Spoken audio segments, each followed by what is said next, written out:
ഒരിക്കൽ ലോക സമ്പന്നനായ ബിൽഗേറ്റ്സിനോട് സംസാരത്തിനിടയിൽ ഒരാൾ പറഞ്ഞു, ലോകത്ത് നിങ്ങളെക്കാൾ വലിയ പണക്കാരനില്ല.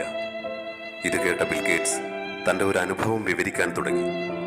കുറച്ചു വർഷങ്ങൾക്ക് മുമ്പ് എന്നെ ജോലിയിൽ നിന്ന് പിരിച്ചുവിട്ട സമയം ന്യൂയോർക്ക് വിമാനത്താവളത്തിൽ വെച്ച് ഒരു ന്യൂസ് പേപ്പർ ബോയിയെ കണ്ടു. പത്രത്തിന്റെ ഹെഡ്ലൈൻ കണ്ടപ്പോൾ ഒരാഗ്രഹം, ഒരു ന്യൂസ് പേപ്പർ വാങ്ങാം എന്ന് കരുതി അവനെ വിളിച്ചു. പക്ഷേ എന്റെ കയ്യിൽ ചില്ലറത്തൊട്ടുകളില്ല. അത് കാരണം വേണ്ട എന്ന് വെച്ച് നടന്നു. എന്നാൽ ആ കറുത്ത വർഗക്കാരനായ കുട്ടി എന്നെ വിളിച്ചിട്ട് ഒരു പത്രം എന്റെ നേരെ നീട്ടി. എന്റെ കയ്യിൽ ചില്ലറയില്ല എന്ന് പറഞ്ഞപ്പോൾ, സാരമില്ല, ഇത് ഫ്രീ ആയി എടുത്തോളൂ എന്ന് പറഞ്ഞ് എനിക്ക് തന്നു. 3 മാസങ്ങൾക്ക് ശേഷം വീണ്ടും അതേ വിമാനത്താവളത്തിൽ ഞാൻ ചെന്നു. വീണ്ടും പഴയതുപോലെ ഹെഡ്ലൈൻ കണ്ട് പത്രം വാങ്ങാൻ ആഗ്രഹം തോന്നി. കയ്യിൽ ചില്ലറയില്ല.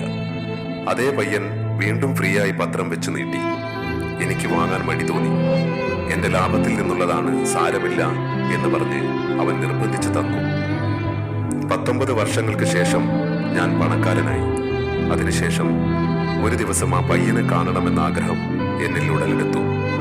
1.5 മാസത്തെ അന്വേഷണത്തിനൊടുവിൽ അവനെ കണ്ടുപിടിച്ചു. അവനോട് ഞാൻ ചോദിച്ചു, എന്നെ മനസ്സിലായോ? മനസ്സിലായി സാർ, നിങ്ങൾ പ്രശസ്തനായ ബിൽഗേറ്റ്സ് അല്ലേ എന്നവൻ പറഞ്ഞു. വർഷങ്ങൾക്ക് മുമ്പ് നീ എനിക്ക് 2 പ്രാവശ്യം ന്യൂസ് പേപ്പർ ഫ്രീ ആയി തന്നിട്ടുള്ളത് നിനക്ക് ഓർമ്മയുണ്ടോ? പകരം നിനക്ക് എന്തെങ്കിലും തരാൻ ഞാൻ ആഗ്രഹിക്കുന്നു.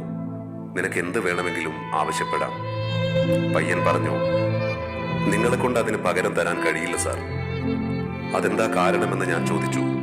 അവൻ പറഞ്ഞു, ഞാൻ പാവപ്പെട്ടവനായിരിക്കുന്ന സമയത്ത് നിങ്ങൾക്ക് ഞാൻ തന്നു.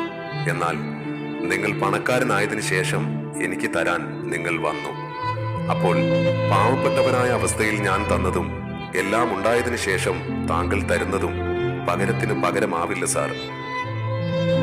ഇത്രയും പറഞ്ഞു നിർത്തിയിട്ട് ബിൽഗേറ്റ്സ് താനാണ് ലോകത്തിലെ ഏറ്റവും വലിയ പണക്കാരൻ എന്ന് പറഞ്ഞ ആളോട് പറഞ്ഞു, ഇനി പറയോ, എന്നെക്കാൾ വലിയ പണക്കാരൻ ആ കറുത്ത പയ്യനല്ലേ?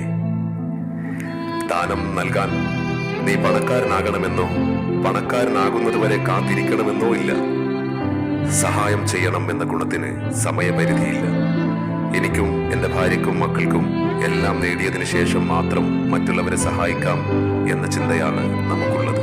പക്ഷേ അതിനു മുമ്പ് ആയുസ് എന്ന മഹാസത്യം നമ്മുടെ അടുത്ത് തന്നെയുണ്ട്. പ്രിയപ്പെട്ടവരെ, ബിൽഗേറ്റ്സിന്റെ ഈ അനുഭവ കഥ നാം ഏവരുടെയും ശിഷ്ടജീവിതത്തിൽ ഒരു വഴിത്തിരിവാകട്ടെ എന്ന് ആശംസിച്ചുകൊണ്ട്